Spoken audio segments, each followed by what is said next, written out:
Mi gente, you already know who it is. It's Danny Limelight. And I need all of you to subscribe to According to Woods podcast on Facebook, YouTube, and all other platforms.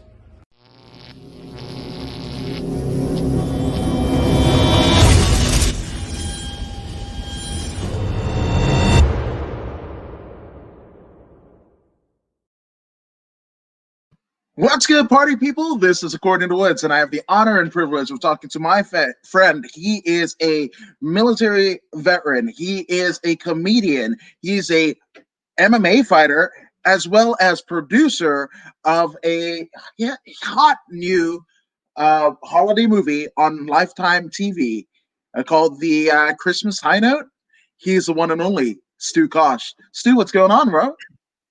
Hey, thanks for having me on the show. I was hoping to get some time to talk with you about, how this all happened, and it's so funny because it is Lifetime, so we'll be a little honest about the production of this movie. It is a it is a movie you've seen many times before, but not with these characters necessarily. And not with this particular screenplay. And so, hey, give it a shot. It's not a bad movie. It's good. It'll make you feel good. And this is the thing too about writing these action movies and these crazy like a movie like Seven. Okay, it's like it's hard to get people to make that movie. Like we want $20 million to show Brad Pitt looking at Gwyneth Paltrow's head in a box. What's in the box, right? And so like everybody's kind of like, who are we going to sell that to? And then, like what movie? And now with the movies being shut down, the movie theaters being shut down, it's like a lot of streaming services. Okay, so like, yeah, who's going to buy that? Or TV really? And that's the big money maker is TV, right? But it's like, man, you can't put a movie like Seven on TV. You can try. I've seen them put Goodfellas on TV, and it's like every other word is, oh, sugar. I can't believe that I blew that monkey biter in the chest. Like what? Like, dude, like you can't have Joe Pesci censored for more than 5 minutes in a movie. It's ridiculous. It's like having censoring like a Eminem song or something. It's like every other word. Oh, what's this? Bitch, I'm gonna kill you. You don't want to fuck with me. Bitch, I'm gonna kill you. Ain't nothing but a slut to me. Bitch, I'm gonna kill you. Like, how are you gonna play that on the radio? So, and that's even like Biggie tells like. Biggie gets told, I guess, by P. Diddy, like, hey, man, you can't have just like these gangster rap songs, man. You got to have a radio hit, Is it like It's All a Dream? Yeah, that song. That's a cool song. Everybody can get down to that song. So here's a movie we can all get down to, man. We can all feel good about afterwards. We don't have to think about like, will Don Cheadle get out of the freaking Hotel Rwanda? All right, this ain't that kind of movie. I get it. That's historically significant, and that's a badass actor, and it's a badass screenplay, but like, it's Christmas, man. And let's try to remember that, yeah, sometimes like good things happen out there in the world. And you don't have to watch the 11 o'clock news tonight. No, you can watch the Christmas High Note on Lifetime. Okay? Right. Just relax. And let's bring it up here because this is the movie that we're talking about here, the Christmas High Note. And my goodness, it's all types of festive. We've got trees. You've got musical numbers here. So I mean, geez, this is a feel good. Oh, hey, those are some cool ass actors too. And they got some cameos in by these cats on Nickelodeon that everybody's hot for now. He's this young cat, this 22-year-old kid who we're trying to do another movie with. Everybody's talking about him and that Messner, the lead actor, that guy was in Tears of the Sun. And holy smoke. Yeah, that dude back there. Yeah, he had the mohawk. No way. Yeah, he was the dude. Bruce Lee's like, I don't think you can do it, boss. Yeah, I think he was named Flea. Yeah, yeah, dude, that guy's a badass actor, bro. And here's the thing is like you can have a great script and you don't have the actors to carry it, right? Or you have like these great actors and the script is just shit and it just seems like it's too overdone and it's well done. These guys, they pull it off. Everybody pulls it off. This guy Ned Nall makes movies for Lifetime, Viacom. He works with all different types. He was head of NBC for a while. He brought production into Florida. he's been doing this a long time. And he produced this movie, sold it to the CEO of Viacom. And so now it's the Christmas High Note. It was called In the Key of Hark was the original name of the movie. And that had a lot of explaining behind it. And then when it went overseas, it got sold and was played in France. It was called Le Film Le I don't know. It was called Oui Surrender or something. I don't know. But it was French. And so now it's over here in America and it is called The Christmas High Note. Because it is about, singing and teaching a girl to sing and falling in love simultaneously. And the lead actress did get to sing in a little bit. She's been acting since she's been like 6 years old or something like that. But anyway, I think you had kind of some questions as to how I got into this, because I was a master's student at Northridge and fighting simultaneously for University of Mixed Martial Arts, this amateur promotion, and like somehow winning fights. And then all of a sudden I graduated and was producing movies. I was kind of like, how did this metamorphosis happen? Yes. I mean, you're a Renaissance man of many talents, military veteran, comedian.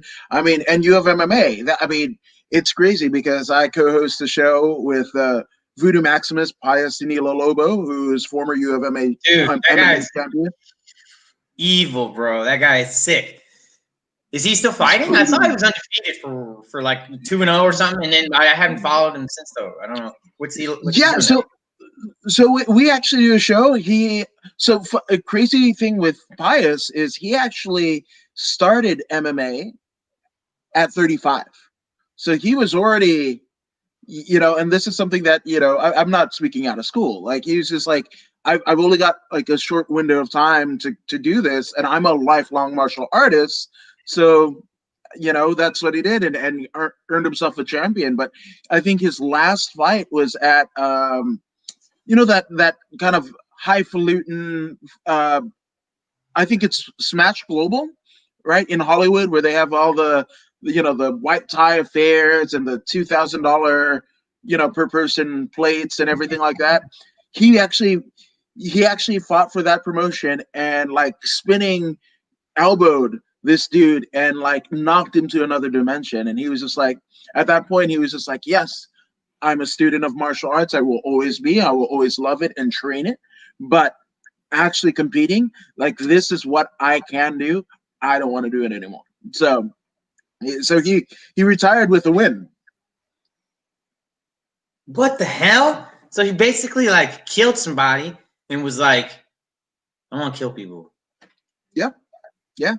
And he still trains. I mean, he's at Peterson Grappling, out in, I want to say it's like Lancaster, Palmdale area, somewhere north of where I'm at here. And he's getting rounds with Vince Michelle and Bree Stick, and so What's his weight?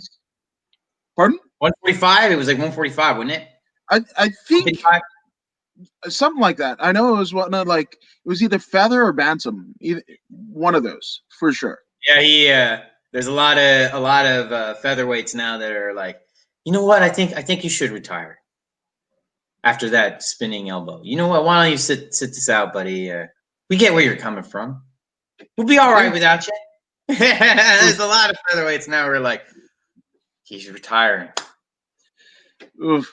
Because like, dude, he was running people over in the amateur, like circuit, like pretty bad, and then he just started running people over in the professional, and it's like kind of like he's like, well, I really want to run people over for the rest of my life. Well, good for him, dude. Because some people get seriously hurt in this this guy right here. Oblongata, I think it's referred to as. Yeah, right. Wait, he has. Yeah. That's why he's not so ornery. It's because of the medulla oblongata. And Mama says, okay. Anyway, yeah, Bobby, Mama said. But so, okay, so I think what's happened is I got his master's program, and I was working all these jobs and hating it. And then I got knocked out by that dude Daniel Park over there in Riverside or wherever the hell he's at, Fontana. Yeah, it was like right outside of. I was there. Yeah, I was gonna say no, remember, but I'm sure you don't remember too much about that night. I've seen footage. There you go. So yeah. I mean, if you were gonna ever get knocked out, that'd be the best way to get knocked out, because like everybody was cheering for me, and like he never really got his moment because I was in the cage for so long getting medical attention that I didn't really need, because there was nothing wrong with my neck, but there's something wrong with my brain, like I need to go to, and then they never took me to the hospital. So like the whole reason why they were sitting me out there for so long is they were like, fuck man, like if we move the ambulance, we can't have fights anymore. So they were like, okay, get another one. So we were just chilling, and they're like, well, get him out of here at least. And so I at least got to chill in the hospital. I mean, in the ambulance. And honk the horn. They let me honk the horn and turn on the lights. Wow. Because my lights were out. Yeah, wow. I mean, you do. I mean, if your lights are out, theoretically speaking, you would want to turn some other lights on. So, I mean, kudos to you. But I mean, for those who don't know the story, I mean, talk us through that IE fight. Oh, dude, it was fucking disaster because I was kind of just doing my own thing, and Coach Savant over Fight Academy was trying to bring me in and like get me fights and like fight on the cards with everybody else, and like I was out getting knocked out by myself with my comedian buddies, like making videos and posting them online and just being a jackass essentially. And so what was great was it kind of was this big eye opener because one, I figured out, well, I'm not fucking invincible. That sucks. Because like for a while we all thought I wasn't ever gonna get knocked out, because like I just keep getting hit in the fucking face in all my fights and I never die. And like that one dude punched me in the face so much and I didn't die that he was gassed out the next 2 fucking rounds. He spent all his energy, dude. The scorecard, it's still after the 2, it was no return fire on the next 2 rounds. It was still like 140 strikes to like 30. Because he just spent so much time like on top of me, smashing my face, dude. Like that dude had me for like the whole 2 minutes. I almost got stopped. And then my strategy for my first fight was just to kind of run at him because he was so much bigger than me and push my elbow against his stomach and smash him in the face. And I got my face smashed up pretty good in that one. So everyone's like, wow, Stu, you're just right back on your feet. And not this time, dude. Daniel Park, all he did was go, just like right there. And my Sudoku brain just turned off. I was like, bleh. And I was just a moron. And I just like fell over. He just handled me after that. He's like, a couple more and right here. Nope. And I was like, oh.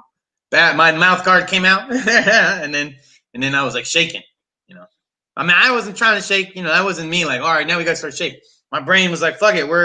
Brain is fucked up. We got to start shaking. And and I shook for, I think, about 3 minutes. And when I came, and then about an hour later, I started remembering shit again. So I was talking to people, but like, I don't remember it. So I came to in a conversation. Like I was arguing with the ambulance drivers, and I was like, just came back, and I was like, oh shit, I'm arguing in an ambulance, and I was like, man, I wonder if I won the fight. And my hand was, I wonder if I won. I'm like, nah, you probably wouldn't be in an ambulance and like not remembering anything if you won. It looks pretty bad. It's pretty bad. And I'm like, where are we? We're out we're by a liquor store. Liquor store? Why? Like, where are the fights? They're across the street because like, fights can go on if we're here kind of, and we're waiting for another ambulance to take you to a hospital. Well, what hospital? We don't know. It's gonna be up to them. Why don't you guys take me in the hospital? Well, because they pay for us. So that's just crazy. Like no one thought like that you might need another ambulance if someone does get knocked out, because like you can't, the ambulance doesn't have to work. It's not just there for show. Like fuck. So anyway. I'm sure many a selfie got taken in front of that said ambulance that night, before and after. So, I mean, it could be for show. It could be for clout, as the kids say. Yeah, well, the EMTs, they're like, yeah, this is our job. They were all like talking to the girls and stuff. Yeah, we probably would have been MMA fighters because we're veterans too, but we want to help people. Fuck that. No. Yeah. So anyway, when I came out of that fog, like a lot of stuff happened in my life. It was interesting. It was like a turning point, and I started training different, started thinking about life differently, and I started working this VA disability case that I had going because I have a lot of injuries from the military, and I was granted like the 100% disabled essentially is by the VA, and so like they gave me this big back pay check and stuff, and I was investing money from prior things and that the mutual funds and money market, it was crazy. I had like a principle now, that I could do like something with. So I thought, well, maybe I'll start a business or something. And I started like teaching lessons. I was working part-time. I was like, I was giving like boxing lessons, kickboxing. Yeah, I did this, the basics, the 1, 2, 3. If you don't know shit, then like, I was teaching kids soccer. I never play soccer, but I'm better than like a 6-year-old. Fuck a 6-year-old. I'll fuck them up. At soccer, not MMA. We're not, I teach a 6-year-old karate, dude. I don't know shit, but I'll fuck up a 6-year-old. Like taught him how to use a bottle, how to break it. No. So that is nothing like that. So I was like, what am I gonna do with all this money? And it's crazy. I thought about smoking it all, and there's a lot of money it's a lot of money to smoke up. But I was talking to a friend who does a lot of financing for movies. Essentially, he's like their accountant in all these movies. He works the the financial side of the movie. Like you watch the movie, you see the actors having fun and laughing and fucking off, and like it's really him back in the trailer crunching these numbers, telling us we're over budget and like running around trying to find more money. Okay, so sometimes a movie gets made, and this is kind of how this movie will get made. All right, this is how like a lot of movies will get made, so that they guarantee a return. All right, so you're a little production company, but like you got some clout, and maybe you work for the big production companies, okay? And so you come to them with this idea that works because you know everybody over there, and they say, okay, we like that idea. Okay, essentially what they're saying is we like that house that you're talking about building. We give you $5 million for that house. And you're like, cool, give me the money. They're like, no, we did that before and Nirvana smoked it. You know what I mean? Like, we used to do that. No, we don't do that. We did that shit with MC Hammer. He spent it all. He's fucking broke now. No, he owed us all kinds of money he didn't have. Fuck that. No, we don't do that shit anymore. You give us the product, then we'll give you the $5 million. And you're like, so I got to build a $5 million house by myself, and you're going to give me the $5 million once it's built? Yes. So how the fuck do you build this house? Well, you got to run around and get all this money. And so what you're going to do is you're going to try to build a $2 million house, okay? Because the people who are going to give you that $2 million are going to want something back for their fucking money. And you can guarantee them their money back because you have $5 million coming to you if that house gets built. So you say, hey, for your $2 million, I'm going to give you $4. All right. House gets built. You get the $5 million. These suckers get $2. You get $1 for doing absolutely fucking nothing. That's what producing movies is. So essentially what happens is this thing called a minimum guarantee comes down from like Warner Brothers or Paramount. And they'll say, hey, if you can make us this, we got distribution lined up for that. People like that idea. We'll give you $2 million for that product. Well, you got to make that, but the stuff that we're talking about that I'm doing, it's not that large because I'm coming in after when they need a little bit more money for post-production or they've gone over budget, these kind of things. So Home Alone, for instance, was a low-budget movie. I don't know if you knew that. No, I didn't know this. It was a low-budget movie they thought would flop. Okay, I believe it was Paramount was doing it first. They thought it would flop, and they were making it, and it was $13 million. Or 14.3 is what they came to the final budget. 14.7. That's still low budget at 1992 or whatever the fuck. Okay, Paramount said, no, dude, you got to make it 13.5 million. Or we're pulling the plug. They wrote him back, said, no, it's got to be 14. You know, we're already doing all this shit. We got the kids, we got the shots, come on. They said, pull the fucking plug. Well, they had talked to Fox before, and that guy was like, hey, if they pull the plug, I'll make that movie for 14 million. And that movie made $265 fucking million. Guess how much Macaulay Culkin got paid for that? 100,000. 4.3 for the next one. So that's what happens is once you get a little bit of clout underneath you, maybe you can start talking big numbers next. Okay, but what I'm trying to say here is that they try to make this movie for 10 million. That's what they were proposed at first to Paramount. 10 million turned into 14 million. They wanted it at 13. Fox said, we'll make it for 14. Not a big problem for us. Okay, but now we're talking 500,000, 1 million. God, I mean, some of these minimum guarantees are really small. Okay, so if you go over budget, what the fuck are you gonna do? You call in me. I'm this guy with a little bit of cash. I ain't got millions. You know what I'm saying? But I got enough that you can finish your movie. All right. So Steven was working on this movie called In the Key of Hark at that time with Ned Nall and Brian Skiba. And they were short $300,000. July 4th weekend. Okay. So they were like, where the fuck are we going to find this? Steven Goldenberg said, the fucking producer, never even took an accounting class. I'll find you that money. Talk to me. I talked to my buddy, old friend of mine that used to date another friend of mine. He had some cash. He's like, okay, I'll put into it. And we talked to this other guy, Litchke. He had some cash. He put into it. And we covered this $300,000 budget in like 4 days. What? So we were essentially like Johnny Depp in that movie Blow, where like they give him like 4 kilos of coke and they're like, you got to sell this shit over the weekend. And he's like, I can't sell this shit. It's crazy. And they sell it. They sell it. They make like 4 million over the week or whatever. So we were essentially like a team, except I was Johnny Depp and Steven Goldenberg was Tuna. Damn. Just for the purpose of making a movie, okay? I'm sorry, Steve, to do that to you. Okay, they already fucked up Steven's name on the credits, which is hilarious. I mean, because it's not me. If it was me, I'd be really pissed if they spelled my name Stuart Kosh. Like, you know how they do. Yeah. So like, dude, I can't. Steven brought me in. Was like, hey, man, we needed 300,000. We find it, okay? Now there's another problem, though. I'm wiring around. We're wiring this money. We're moving money around, man. We're getting money from other people, talking to people, you know. And I'm dating this girl at this time, who I feel sorry for because she's told me she's a damsel in distress. She's running from this guy, and she, you know, he's the father of her kids, but he beats her, rapes her at night. Crazy, dude. Crazy stories. I couldn't sleep for like days hearing his stories, man.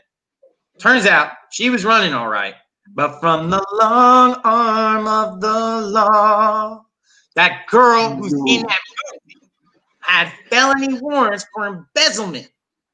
And that's the background of the Christmas High Note, which you can cut. You catch me and her in the background of that movie shopping. And she was shopping all right because women be shopping. All right. Whatever, dude. She had some bills. Can't blame her. It's a chance to get a little bit of money, and she pulled her little embezzlement magic. And bro, she went and moved into Sacramento on an apartment with my name. She put me on the SMUD. She's opened up a SMUD account. She opened up credit cards, bro. She got a laptop. She said, fuck it. She paid her car off, $2,500 from the car. Bro, she fucking check it out for $1,900. She wrote us up a check for $1,900. Like it's just crazy shit, dude. And like did little things like made the check out Christina Reno and like made it look a little bit like Christina Reno, you know, like just little shit, dude. Like so she can, you know, stay clear of like any like major indictment from me. But she was so funny. And what's crazy, when she moved into this apartment, she couldn't get no job because she got felony warrants. Like she's in the county, next county over, and Sacramento sheriff is like, nah, like.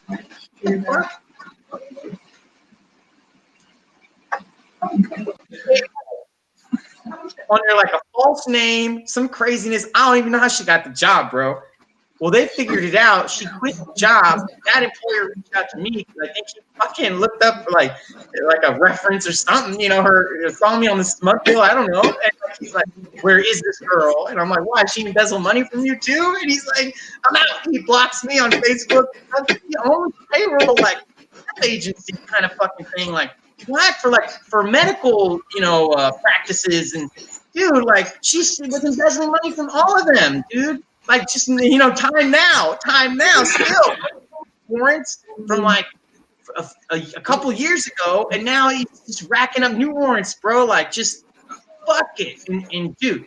So I'm calling the cops on her, but she's trying to flip the script and trying to do the damsel in distress story again, but it's not really fucking working this time, right? And people are seeing through it, and like they are kids, like. She's trying to serve me restraining orders at my mom's house. I don't even live there. What are you talking about, dude? Turns out she went back to Arizona and went back to live with mom. Okay. She ain't got no car anymore. They repoed that shit. Now she got all these warrants and all this other shit. The cop that assaulted me, she called these cops on me. He's like fired now. Like, dude, everybody's lives were ruined over this shit. And like she tried to file this restraining order, right? And this lawyer that was supposed to be helping me saw it as a chance to make. So he came up with this like stay away order to keep me out of a restraining order, even though I didn't do shit. And the stay away order had that every time I posted something on Facebook or used her I owe her $1,000. So the movie coming out, I'm like, what the fuck? I'm gonna go owe her $1,000 every time we play the goddamn fucking movie? Bro, what the fuck is wrong with you? Your lawyer's putting people on this fucking restraining order I ain't even met before. People live in Arizona, the fucking moms. So I can't sue any of them or question any of them. And like, she's part of the gang, Roderick boys, dude. She's scandalous. She like got stuck into the gang. Like she's like, dude, she's like, man, she defrauded EDD for like 10 grand. She's like fucking defrauding everybody, dude. Like she has a rap sheet. Like she's been evictions, fucking fraud, fucking misdemeanors, driving out of spending life, and she got kids, bro. That's the thing that's fucked up about this whole goddamn thing is like, she got these fucking indictments on 2016, doing all this crazy shit, and then she went and had 2 kids. And I know fucking, you know what I'm saying? Like, I know she used those kids to fucking save her ass because she can go to jail without no fucking alibi. And I'm fucking, that shit really fucking wrong. If anybody says they like kids and they can help, they didn't help a goddamn thing. These kids are still fucking hurt. And the youngest one was on the spectrum, and she wasn't doing shit and couldn't do shit for him because she couldn't enroll him in any kind of benefits because she has fucking felony warrants. Wow. Fuck. Christmas movie, stealing. So, dude, you gotta watch the Christmas movie. If not for that, dude, that's the craziest part is you gotta have a shot every time you see the girl who stole from the movie in the background. This slippery little, you take a shot every time. A little bit of eggnog, No, I mean, did she? I mean, is she an extra in said movie, or she was here? She was the one with the kids, the curly haired girl. Yeah, no, I remember because I mean, I guess we can spoil it, right? Because me and the missus made slight cameos in the movie as well. No, you're in it. Yeah, you're eating dinner. Yeah, they were talking about giving you a side role, like a Harvey Keitel, taxi driver type role, but I was like, no, we ain't got time for that. I'm the producer. I say, well, no. Yeah, I mean, Stuart Kosh had to sweet brown me and said, ain't nobody got time for that. Right now, fire. They told me, the producer, they're like, hey, man, we used you too many times. You can't be in a movie anymore. I was like, all right, fine. You can't be walking around, and then come back in another coat. It doesn't work, dude. You have a shaved head and a mohawk. Like, no one buys it. I looked like the lead character. I looked like him in Tears of the Sun. Yeah, and he looked way more like he was supposed to, like a Christmas movie. And so yeah, this whole thing happened, and it's finally getting kind of resolved. With this woman who stole from us in the production and really tried to. I got another lawyer, and that guy got fired. That lawyer got fired. Now he's in private practice, and he's like, yeah, he's in he was head of their firm. Like he was like their number 2 at this firm, and now he's just owns his own little practice out Roseville, like doing fucking intellectual property law. Like fuck him with his political science, his poli-sci undergrad, his fucking 37-year-old, couldn't do shit with his life, so he went back to law school and now has been practicing law 3 years and can't do shit right. Like, dude, he got investigated by the state bar. Everybody thinks this guy's sleeping with this woman. Yeah, dude, this whole thing turned into this big ass scandal, man. It's almost like a movie on top of the movie. Like, you could do this movie, like what I'm talking about, and film it like side by side with like the Christmas High Note. Like, if this Christmas movie is being made, but this was happening in the background. Like, this woman like assaulted people. Like, she was talking about like, oh yeah, bro. Like, she was talking about like, she would always tell me half truths. Like, this woman was crazy, bro. Like, she would say like, oh, one time, I was helping David run away from a fight, and he was carrying me on my back, and he fell over and broke his finger. And I was like, you were running away from a fight? What do you mean? You jumped on his back?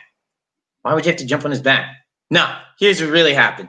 This girl, here's the true story. Here's the true Hollywood story.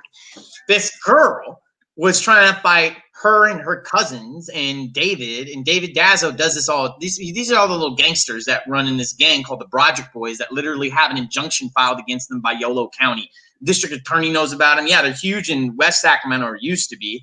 And like she's essentially sexed into this gang. That's what they say, because like if you have sex with one of the gang members, you're part of the gang. That's like women don't get jumped in, they get sexed in. And so she like marries one of the gangsters that's named in this injunction, and they like move down into Visalia because like he's fleeing from warrants, and he gets popped on those in like 2016 or something like that. And that's when she got a misdemeanor suspended driving out. Dude, she's just been running around doing crimes with this fool. She was working at these jobs, giving him, everybody was buying the stuff that she was selling from the company she was stealing from. They were all these gangster people, like the fucking gas cards and the cash cards that she was embezzling, using to embezzle the money.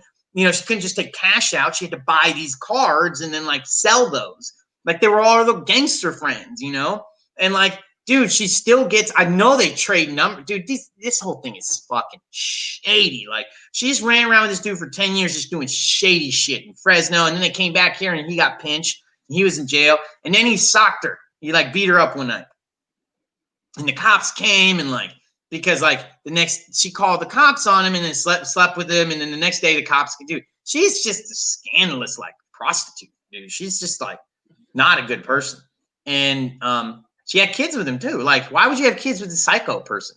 Like, yeah, and she doesn't care about these kids at all. They're like wholly neglected. Like, Nicole ain't even the daughter has a missing tooth now. Even Christina ain't got all the teeth in her head. I don't know what the hell she's been doing, running around stalking people with bar fights and stuff like that. So we had to get a hold of this guy, David Dazzo, the ex-husband, to tell us like what the hell's going on, because she's like robbing from us, and she's now like trying to file his restraining orders. Oh yeah, she does that. That's what she does. Like, he told us the story of how like they went to this bar and this guy's saying this thing and blah blah, and these girls, and Christina comes in just like, wow, sucker punches this girl and like lays her out, and David Dazzo grabs her, throws her over his shoulder and runs down the street with her, falls over because he's drunk and fucking retarded, and breaks his, and that's insulting to all the people with, because you're never like David, but he breaks his pinky. And like, that's what really happened. So she's just a liar, bro. And like, yeah, but despite all that happening, we made this movie, right? Like that day, that we were filming, not only were we short the 300,000, we were short a lot of extras and actors for a couple of the scenes. Now they could have done without extras, but like we made that happen. You made that happen. You brought your wife. I think you even brought some. Didn't you bring? Who else did you bring? Did you bring your wife? No, I think that might have been David Catfield. David brought his friend. But didn't you tell somebody else about it and they came? Yes, I think so. Yeah, somebody, I can't even remember. Like 2020 has been such a weird year that, I mean, I guess in a bit of total disclosure, that we filmed this portion of the Christmas High Note around this time last year. Yeah. That's fair enough, yeah. Right? we were all thinking. I'm looking it up right now so that we can get all the details on like when it went down and production and everything. Because like I I want can't. to. It was like Jamie. right before. I want to say it was like November of last year is what I'm going with. Like No, October. you know what? We were thinking it was gonna come out, and it didn't because of the production, because we filmed it in the summer. I remember because it Oh was yes, hot it was the as hell. summer. And we asked Alexandra Rosa Flores, that one badass MMA fighter chick, to come out and be in the movie with her jiu-jitsu instructor and shit, because they were just out here on a whim. But yeah, we tried to get everybody in that movie, and it was so awesome. And then I started. So here's where we're at now, is that please watch this movie. And I know like you're thinking like, fuck Stu, you know, I'm not really into Lifetime. Well, then tell somebody that you know who is into Lifetime, because a lot of people are. And if it's not your movie, just don't say, hey, it's a fucking stupid Lifetime movie. Just tell people you know who watch Lifetime. If you don't know anybody who watch Lifetime, ask around, actually, because a lot of people do. A lot of people like these kind of movies, man. A lot of people like to feel good, believe it or not. You know, just because you're, you know, like, man, sometimes I hear like a Christmas song, Christmas music or something, make me feel good. I'll be like, I can't have that. Like, what is that? Like, so, and the thing about like Christian music is that it's a constant crescendo. It's always that low, and then it goes. It's always a crescendo. It's always like, and then the part that gets really like, it's like Inspirational. Boom. It's woo. So you can get like really hot, you can get like jacked up on Jesus real good with some of that music, man. I'm telling you. So and that's not a bad thing. Just relax and let it go. You know, fuck it. And they like, I used to go to this Pentecostal church when I got out of the army. Yeah, well, dude, I was in the army and I was in this low point in my life because I just came back from deployment. There are no Jews in Texas, and where I was at anyway, Killeen.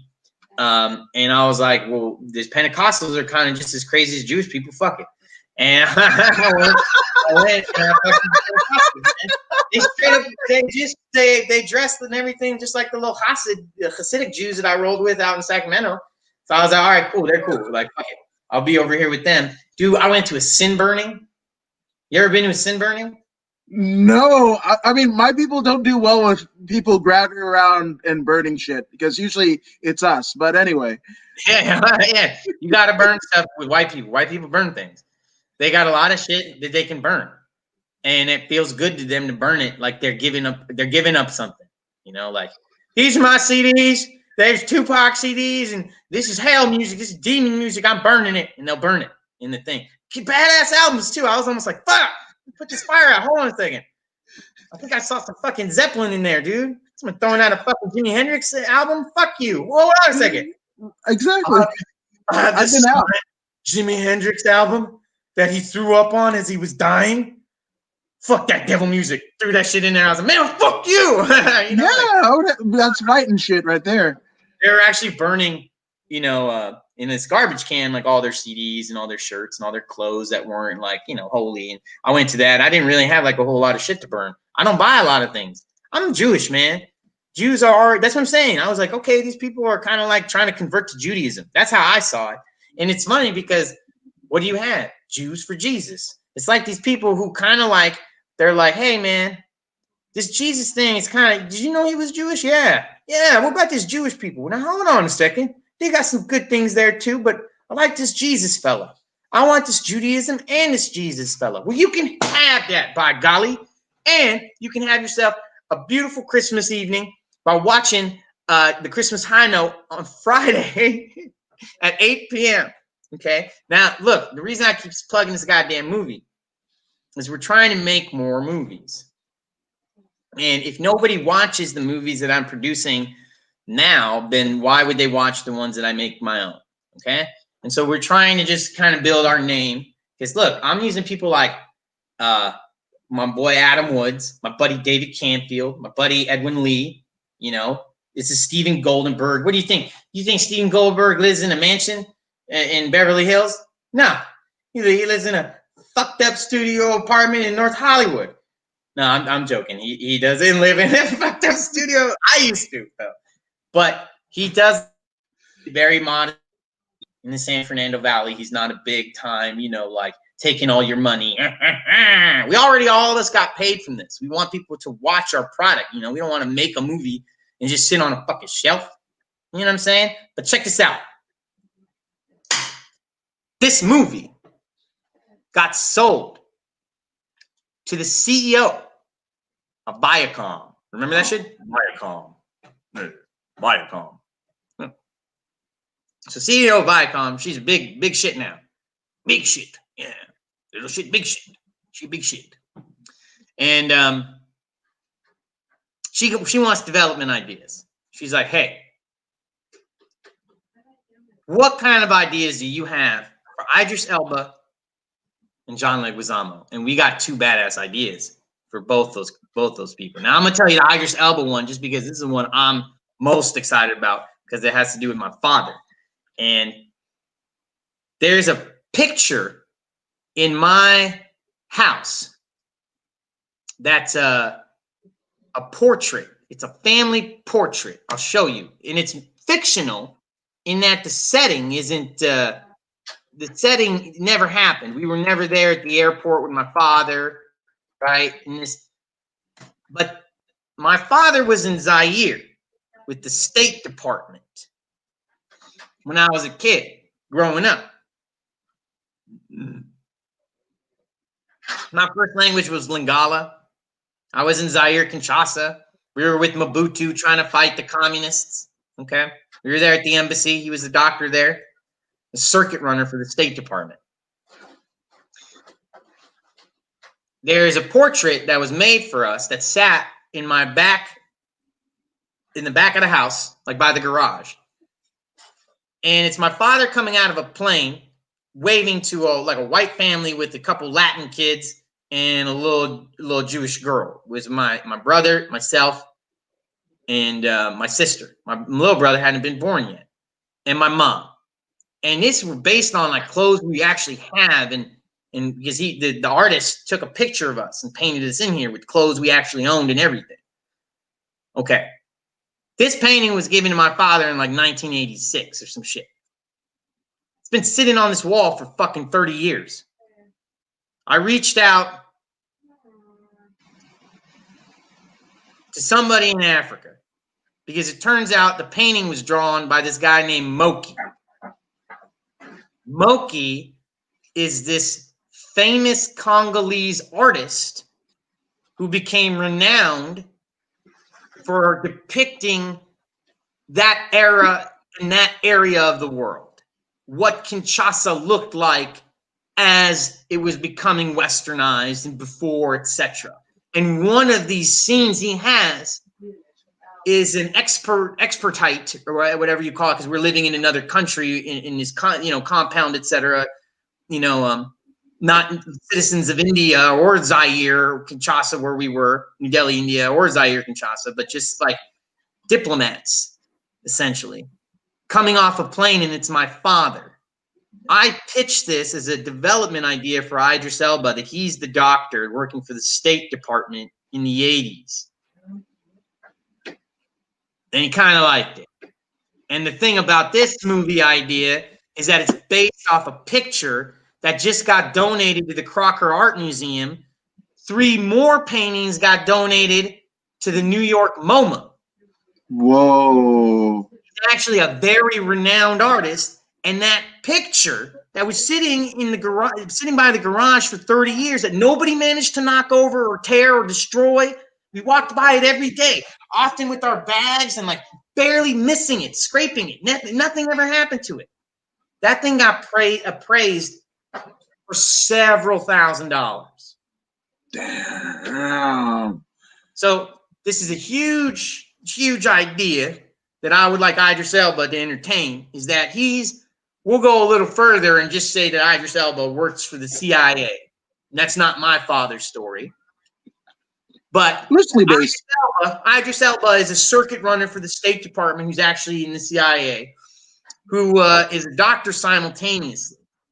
So it's Indiana Jones meets Dr. Quinn, medicine man, whatever the fuck, meets fucking James Bond you know, meets, and that's, dude, that's Idris Elba running around Africa, saving lives and being a diplomat and a dad and struggling with this idea. Is he helping or is he hurting? Because he took a Hippocratic oath.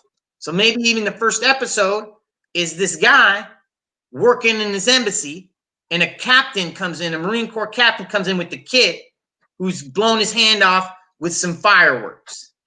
Okay, his hands got caught on fire, because real thing that my dad saw. But what my dad didn't see that I'm writing into the story is that my father, the character, Idris Elba's character, finds that the kid is being abused, finds abuse, like marks on the boys where he would normally be abused. And he finds out from the kid, yeah, I'm abused by my father. He's a captain on the base there, the Marine Corps captain, all the guards. You know, that's the guard. You know, everything in the embassy is guarded by Marines. So does this Idris Elba turn this guy in? And simultaneously, he's asked by the CIA to take on a mission where he needs to poison somebody in the Sudan, working with the LRA. So now he's stuck. Do I take this mission, or do I say fuck them? Or do I cover for this captain? Or do I say, now he's living two lives? We call that episode the Hippocratic Oath. That'd be like the first episode. Bam! I pitched that to them. They're like, okay, we like that. Yeah. So maybe we get Idris Elba, that 007 that he wanted. Maybe we get Idris Elba like a movie deal, you know, but that only happens if you watch The Christmas High Note. You know what I'm saying? And you can go see the painting. You can go see the Moki. Hold on, dude. I gotta show you. We gotta do this. Yes. We gotta do this one. I want to see this Mookie. I'm looking in this. Man, Google Photos, by the way, is spectacular. I put in painting, and it shows me all of my paintings that I have in here. All right, I'm going to share my screen with you. Okay, go for it. Here we go. And now, that's the Moki. Wait, did you share it? Yeah, I shared my screen. Are you seeing it? Okay, hold on a second. Oh, share audio, share. Hold on. Are you seeing it? No. Okay, hold on a second. I'm going to send this. You send it Messenger, and then I'll pull it up on my. Hold on, watch this. Yeah. Hold on. The wonderment of technology, folks.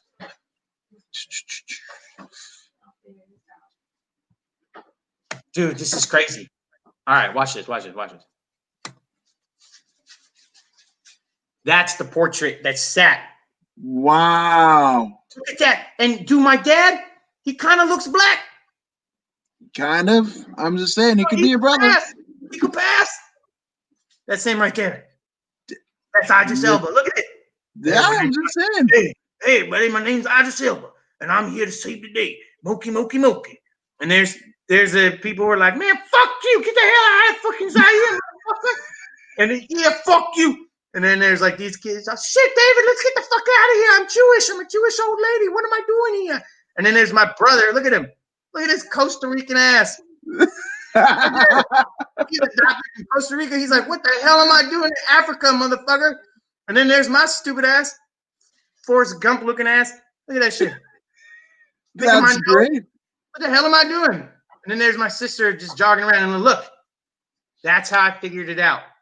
Damn. And so I Googled. And that was Google. And that was essentially in your house for like 30 some odd years. Sitting in the back of the house, yeah.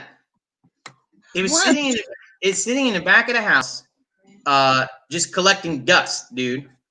And I'm sending you this so you can post it for real. Yeah. Because like, and so, dude, this is like a story that we want to pitch as a, like, hey, this is a. Oh man, I don't know how to fucking send this goddamn thing. This really happened. People can really see it.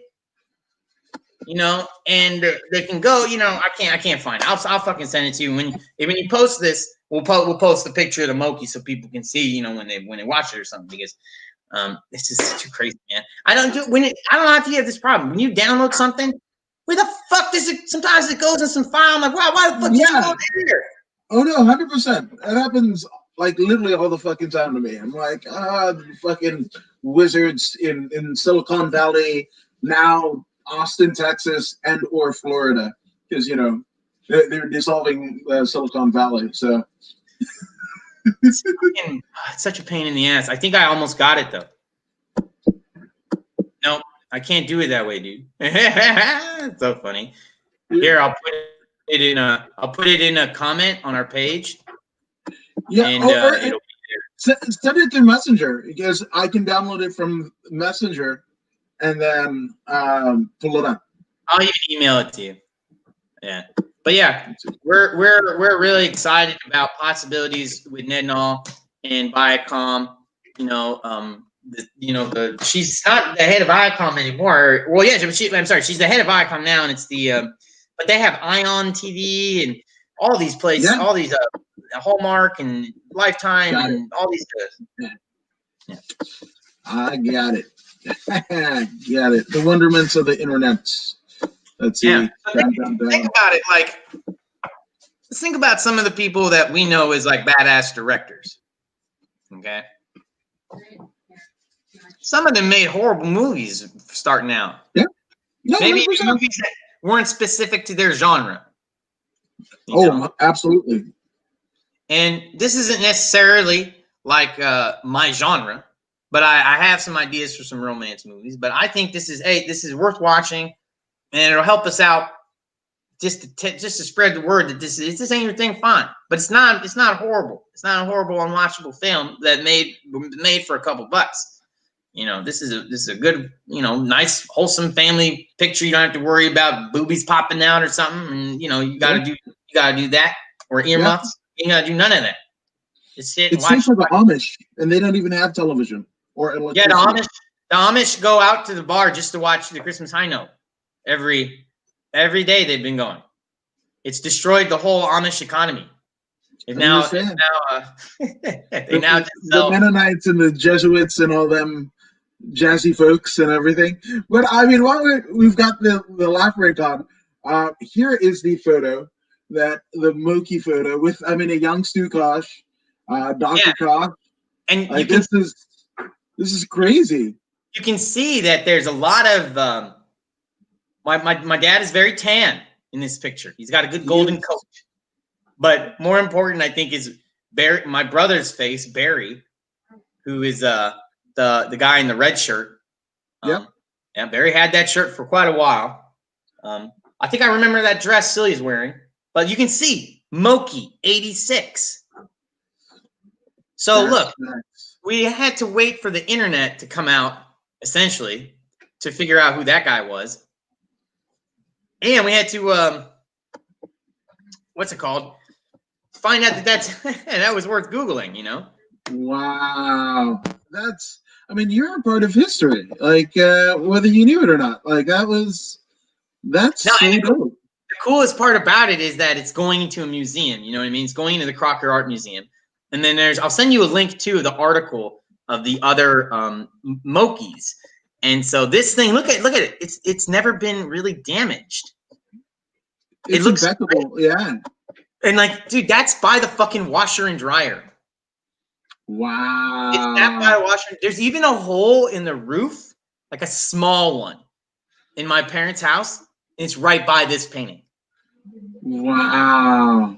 And how impeccable that, like, you can get the gist of the people, you know, and the characters. And, you know, like, what would you be? If you were going to do commentary for what you are doing in this particular Moki, what are you doing, Stuart Kosh? All right, so this Moki, like, what would I do as a commentary of this? Like what are you doing right now? Like, fill us in the blanks, right? You are in this picture. You are immortalized in this Moki. So, So this never happened. This never happened. But what did happen was we were traveling all with my dad, who we wouldn't see for weeks at a time, and I was going to schools with kids from all over the world whose parents were also diplomats.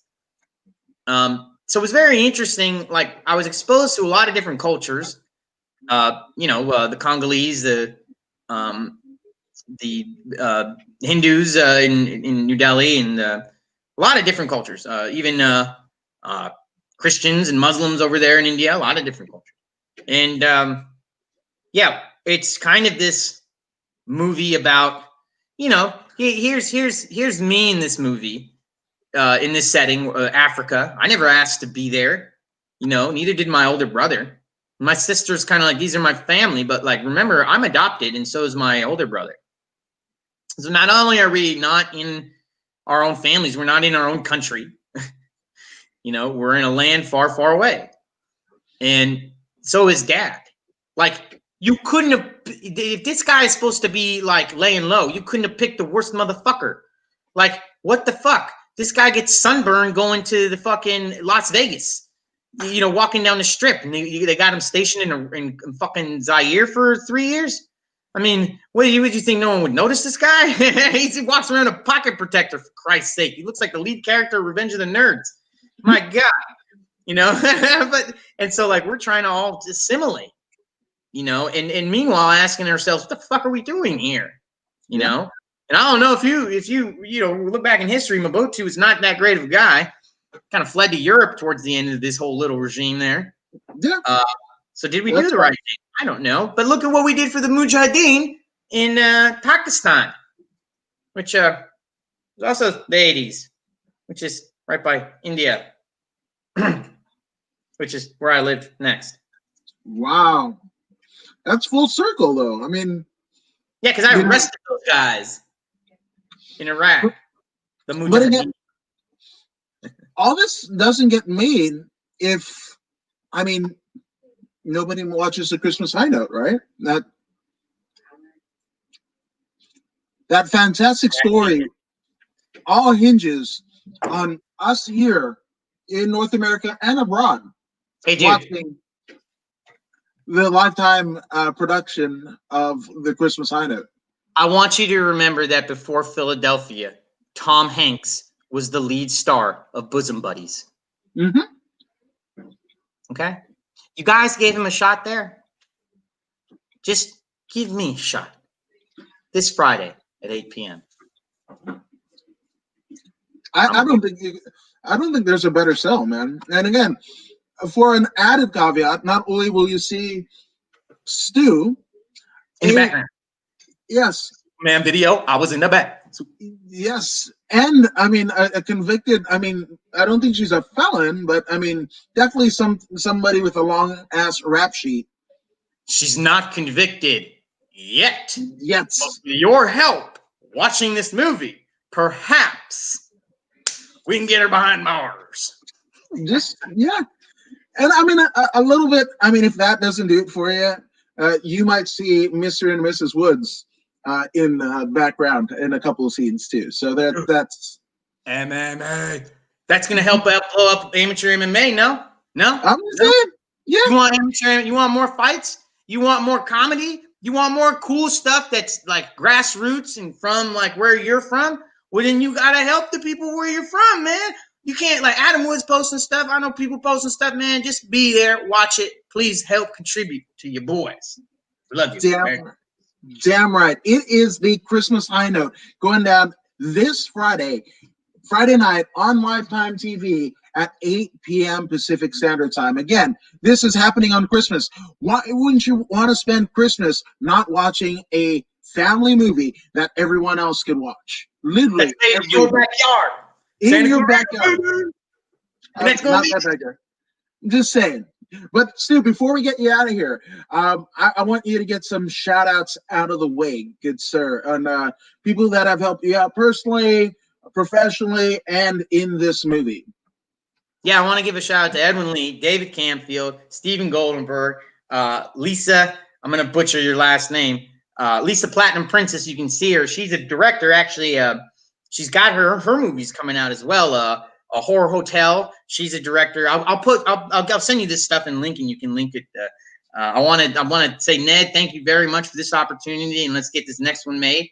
Ned and all, and Brian Skiba, continue this badass directing. He's got movies coming out, Brian Skiba, with Ryan Felipe, action films, bro. So also Steven Goldberg, his movie is out on Netflix right now.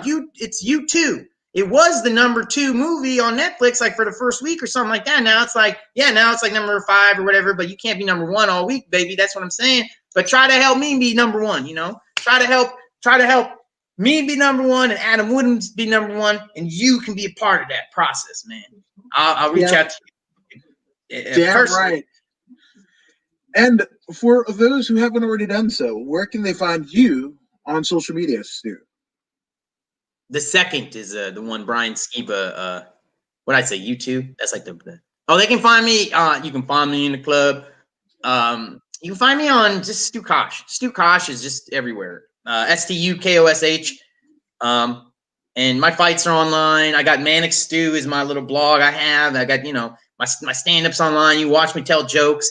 I'll even post some stand-up I did with that girl. I had the video up, but I can't share my screen. I don't know how. But I brought her on stage with her kids, man. Yeah. Wow.